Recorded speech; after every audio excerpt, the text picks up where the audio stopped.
आज मैं आप सबके लिए लेके आई हूँ उड़द दाल से बनने वाली बहुत ही स्वादिष्ट मिठाई की रेसिपी को। इस मिठाई को आप झटपट से बना के तैयार करेंगे। इसके लिए आपको मावा नहीं चाहिए, दूध नहीं चाहिए और मिल्क पाउडर भी नहीं चाहिए। झटपट से आपकी ये मिठाई बनके तैयार हो जाएगी। ये पुराने ज़माने की नई तरीके की इसकी मिठाई है। तो चलिए बिना देर किए शुरू करते हैं इस सॉफ्ट सी बढ़िया सी मिठाई को हम बनाना, जो कि झटपट से बनके तैयार हुई है। मैं इसे तोड़ रही हूँ तो देखिए कितनी ज़्यादा ये सॉफ्ट मुलायम है। मावा बर्फी को फेल कर देने वाली ज़बरदस्त टेस्ट के साथ ये बनके तैयार होती है। इसे बनाने के लिए देखें 1 कप मैंने उड़द दाल ली है और इस तरह से ये धुली वाली दाल है जो अब आसानी से आपको मार्केट में मिल जाती है। इसे अच्छे से बीन कर साफ़ कर लीजिएगा, एक कपड़े से पोंछ लीजिएगा। इसके बाद मिक्सी के जार में डालिएगा और इसका एक पाउडर बना के तैयार कर लीजिएगा। जितनी अच्छे से हमारी जो दाल है वो पिसी रहेगी, उतनी ही अच्छी ये मिठाई बनके तैयार होगी। इसके लिए आप मैदा छन्नी ले लीजिए और बढ़िया से इसे छान लीजिए। और देखें इसे हम इस तरह से छान के तैयार करेंगे। जो आटा है वो बढ़िया से बनके तैयार हुआ है और इसके जो मोटे वाले दाने हैं इसे मिक्सी के जार में दोबारा डाल लीजिए और पीस लीजिए। यहाँ पे देखें आधे कप मैंने यहाँ पे घी लिया है। घी को अच्छे से आपको गरम कर लेना है। इस मिठाई को आप घी से ही बनाइए। अब जो हमने उड़द दाल का पाउडर बनाया था इसे डाल दिया है। 1 कप भर के मैंने अभी डाला है और जब ये अच्छे से मिक्स हो जाएगा तो आधे कप और डाल दूंगी। तो यहाँ पे पूरे 1.5 कप उड़द दाल का पाउडर जो बना के तैयार किया था वो मैंने इस्तेमाल किया है। इसे पीसने के बाद मैंने एक बार फिर से इसे मेजरमेंट कप से नाप लिया था। अब ये देखें अच्छे से इसे इसी तरह से चलाते हुए भूंजना है। थोड़ा सा टाइम ज़्यादा आपको लग सकता है क्योंकि ये मिठाई इसी तरह से बनाई जाती है। तो बस धीमी आंच में आपको अपने इस तरह ये इसे भूंजते हुए तैयार करना है और बहुत ही जल्दी से ये भून जाएगी। थोड़ा टाइम लगेगा, जब अच्छी मिठाई बनाते हैं तो थोड़ा टाइम तो लगता ही है। आप देखें ये जब भूंज के तैयार होगी तो कुछ इस तरह से फूली फूली दिखेगी, एकदम हल्की दिखेगी, अच्छे से ये भुंजी हुई दिखेगी। तो देखें ये परफेक्ट भुन चुकी है। आपको इस समय गैस को बंद कर देना है। हल्का सा इसमें गुलाबीपन मैंने लिया है, बहुत ज़्यादा डार्क नहीं किया है।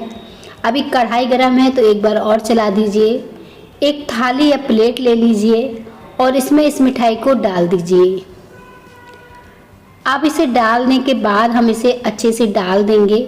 इसे इसी तरह से चला के छोड़ देंगे ठंडी होने के लिए। इसे हमें ठंडा कर लेना है तो हमने इसी तरह से इसे छोड़ देना है और कुछ बीच में इस तरह से चला देना है।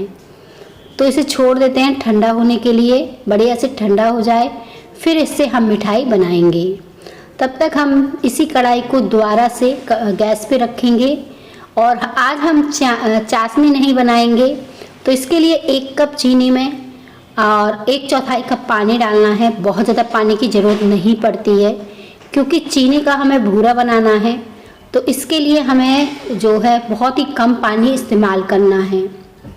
अगर हम चाशनी बनाते हैं तो थोड़ा ज़्यादा पानी का इस्तेमाल करते हैं। अगर हम चीनी का भूरा बनाते हैं तो बहुत ही कम पानी में ये बनके तैयार हो जाता है। चलाते हुए चीनी को अच्छे से घोल लेना है। बहुत ही आसान है घर पे भूरा बनाना।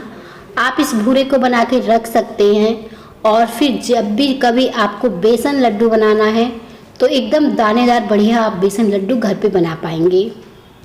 तो देखें इस तरह से चाशनी अच्छे से गाढ़ी हो जाए। ये देखें कितनी ज़्यादा ये फूली दिख रही है और एकदम गाढ़ी दिख रही है। आपको कढ़ाई में ही पता चल रहा होगा, एकदम फूल जाती है ये, इतनी ज़्यादा ये गाढ़ी हो चुकी है।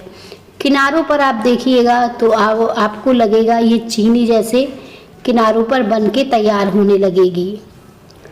अब हम इसे इसी तरह से चलाते जाएंगे। गैस को कर देंगे बंद क्योंकि इससे ज़्यादा गाढ़ा इसे नहीं करना है।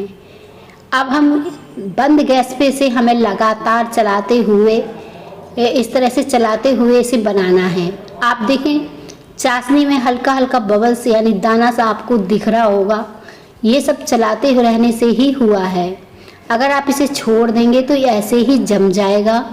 तो इसे लगातार चलाना है, इसे बिल्कुल नहीं छोड़ना है।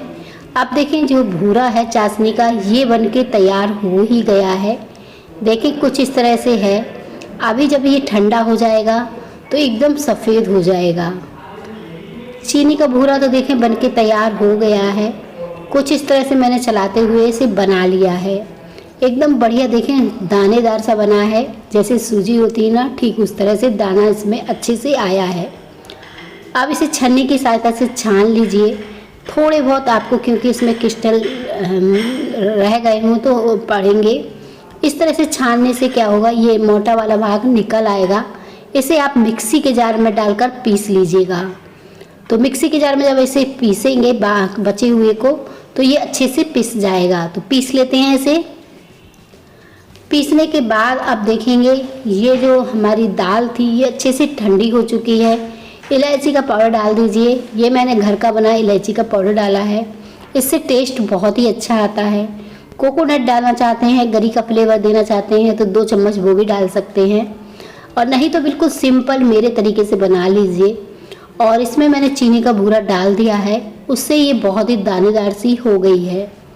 अच्छे से हमें इसे मिक्स करना है हाथों की सहायता से। आप देखें अच्छे से मिक्स हो गई, तो मैं इसके 2 भाग कर ले रही हूँ, आसानी होगी मुझे रोल बनाने में। तो मैंने इसके 2 रोल बना के तैयार किए हैं। कुछ इस तरह से अच्छे से मसलने के बाद इनके रोल बना लूँगी। आप चाहो तो बटर पेपर या प्लास्टिक शीट का भी इस्तेमाल कर सकते हो। इस तरह से रोल बनाने के बाद अच्छे से चिकना कर देंगे। इसे मैंने थोड़ा चपटा रखा है और इस तरह से बना के तैयार किया है। इसी तरह से दूसरा भी बनाएंगे, और जब ये थोड़े से शेप में आ जाएंगे तो इन्हें अच्छे से हम शेप दे देंगे। देखें एकदम चिकने जब हो जाएंगे, अब इन्हें हमें इसी तरह से छोड़ देना है 10 से 20 मिनट के लिए, ताकि ये अच्छे से ठंडे हो जाएं। अगर आपको जल्दी है तो 10 मिनट के लिए सिर्फ आपको फ्रिज में रखना है, और देखें तुरंत फिर इसके बाद आपको कट लगा लेने हैं। अब मैंने इन्हें देखें कट करके दिखा रही हूँ, कितनी बढ़िया ये मिठाई बनके तैयार हुई है। अगर थोड़ा सा तिरछी है तो आप हाथों से इसे शेप दे सकते हैं। आप देखें सारी मिठाई मैंने इस तरह से काट ली है। बहुत ही ज़बरदस्त दिख रही होगी आपको, खाने में उतनी ही स्वादिष्ट है। और देखें इस तरह से मैंने पीस निकाले, और फिर इनके ऊपर एक एक काजू लगाया, और काजू लगाने के बाद थोड़ा थोड़ा मैंने पिस्ता लगाया, जिससे इस मिठाई में 4 चांद लग गए। आप चाहो तो इसमें चांदी का वर्क वगैरह भी लगा सकते हो, या फिर सूखी हुई गुलाब की पत्तियों से भी इसे सजा सकते हो। मिठाई हमारी उड़द दाल की बनके तैयार है। रेसिपी अच्छी लगे तो लाइक करिएगा, और जल्दी जल्दी कमेंट करके बताइएगा कि किसके घर में इस तरह से मिठाई बनती है। अब मैं आपको तोड़ के बता रही हूँ कितनी ज़्यादा ये सॉफ्ट और मुलायम मुंह में घुल जाने वाली बनके तैयार होती है। तो मिलते हैं इसी तरह से